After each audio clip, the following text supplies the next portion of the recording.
Il y a environ 90 millions d'années, l'Antarctique abritait une vaste forêt tropicale humide regorgeant de flore et de faune exotique. Cependant, tout a changé lorsque l'ère glaciaire est arrivée et c'est devenu la toundra que nous connaissons aujourd'hui. Avec une superficie de 13,7 millions de kilomètres carrés, dont la majeure partie est entièrement recouverte de glace et de neige tout au long de l'année, de nombreux secrets se cachent juste sous la surface. La fonte des glaces en Antarctique a révélé des caractéristiques étonnantes, comme des micro-organismes particuliers et des glaciers chantants. Ces découvertes nous montrent l'étonnante diversité et le mystère de cette région, mais nous rappellent aussi l'importance de protéger et de préserver cet écosystème fragile. Numéro 1. Allan Hills 84001. Connu sous le nom d'ALH 84001, il s'agit d'un fragment d'une météorite de Mars qui a été découverte dans la région d'Allan Hills en Antarctique. Elle a été découverte le 27 décembre 1984 par une équipe de chasseurs de météorites américains du projet ANSME.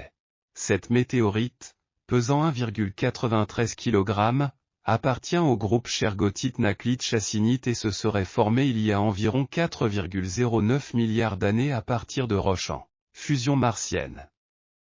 Son origine martienne a été confirmée par des analyses chimiques, qui ont révélé la présence d'eau liquide à la surface de Mars à cette époque. La découverte d'ALH 84001 en Antarctique est due aux conditions du sol qui facilitent la détection d'objets n'appartenant pas à l'environnement. Le projet ANSME effectue des expéditions annuelles en Antarctique, où ils ont trouvé des roches impressionnantes.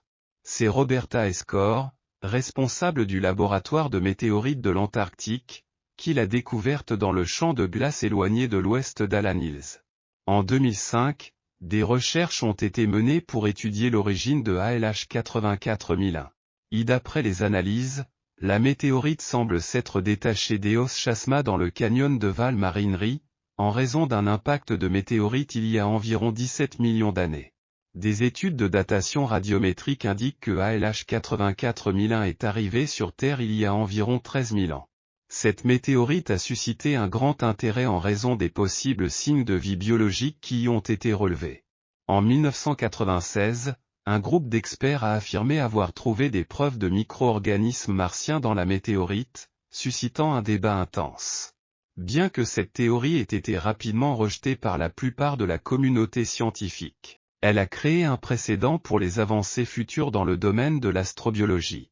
Bien que l'existence de la vie martienne sur cette météorite n'ait pas été confirmée, son étude a joué un rôle déterminant dans l'exploration de la possibilité de micro-organismes extraterrestres sur d'autres corps célestes.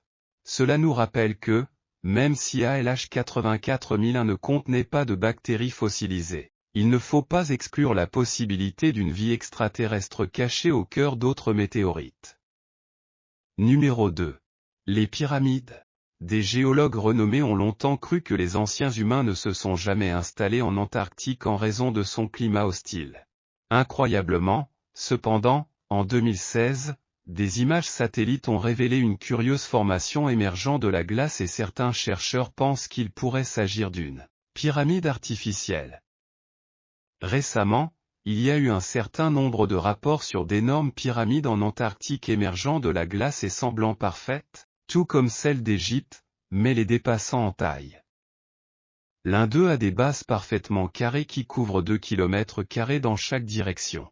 Il est donc possible que nos ancêtres aient effectivement atteint le continent antarctique, voire s'y soient installés. Une pyramide artificielle sous la glace de l'Antarctique. Si une notion aussi incroyable est vraie, alors nous avons naturellement quelques questions. Comment une structure aussi massive a-t-elle été construite en Antarctique? Quand a-t-il été réalisé et par qui?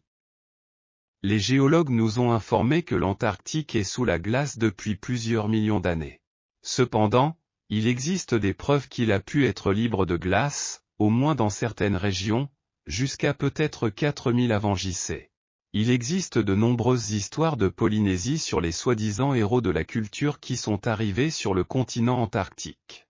Un universitaire français nommé Argot a rassemblé toutes ces différentes histoires dans un livre intitulé Out of Antarctica, The Stories of the Polynesian People. Il décrit cette terre étrange avec des roches blanches émergeant de l'eau, qui sont en fait des icebergs, et d'autres créatures comme des phoques et des pingouins, ce qui semble décrire une zone que nous connaissons maintenant sous le nom d'Antarctique. Les Polynésiens croyaient que c'était le lieu de leurs ancêtres et disaient, c'est de là que nous venons à l'origine. Est-il vraiment possible que l'endroit le plus froid de la planète ait été autrefois suffisamment chaud pour être habité par des humains? Eh bien, en 2017, des géologues allemands ont prélevé des échantillons de carottes profondément sous le fond marin gelé de l'Antarctique pour analyser ce qu'aurait pu être le climat du continent il y a des milliers d'années.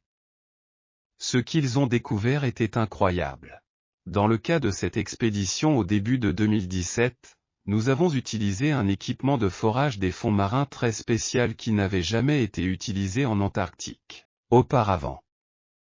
Lorsque nous utilisons cette plateforme de forage spéciale, nous rencontrons les sédiments et voyons instantanément plus de 60 variétés différentes de plantes qui ressemblent à ce que l'on pourrait trouver dans une forêt tropicale humide, dans un régime de température similaire à ce que nous connaissons aujourd'hui dans le nord de l'Italie.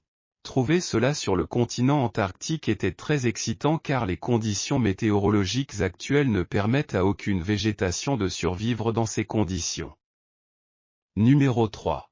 Cataracte sanguine. En Antarctique, une cascade rouge appelée Blood Falls a été découverte. Le géologue Griffith Taylor l'a trouvée en 1911 et on pensait que la couleur était due aux algues rouges. Cependant, on a récemment découvert que l'eau provient d'un lac sous-glaciaire riche en fer et en sel. L'eau est expulsée sous pression et s'oxyde au contact de l'oxygène, ce qui lui donne sa couleur rouge. Cette cascade offre aux scientifiques la possibilité d'étudier la vie microbienne sans avoir à percer la glace. Le lac a été fermé il y a des millions d'années et sert de capsule temporelle abritant des espèces microbiennes uniques qui ont évolué dans des conditions extrêmes.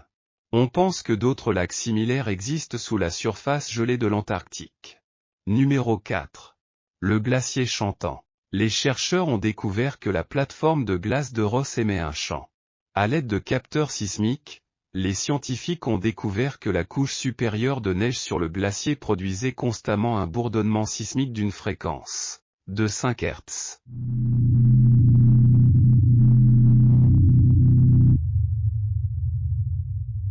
Le son est décrit comme le souffle constant d'une flûte et varie en hauteur en raison d'événements tels que des tempêtes et la fonte de la neige de surface. Cette dorsale renseigne sur les mouvements de la surface de la banquise et permet d'évaluer sa stabilité et sa fragilité. Bien qu'inaudible pour l'homme, ce chant est devenu un outil précieux de surveillance de l'environnement et de son impact sur le glacier, révélant la façon étonnante dont la structure de glace communique avec nous.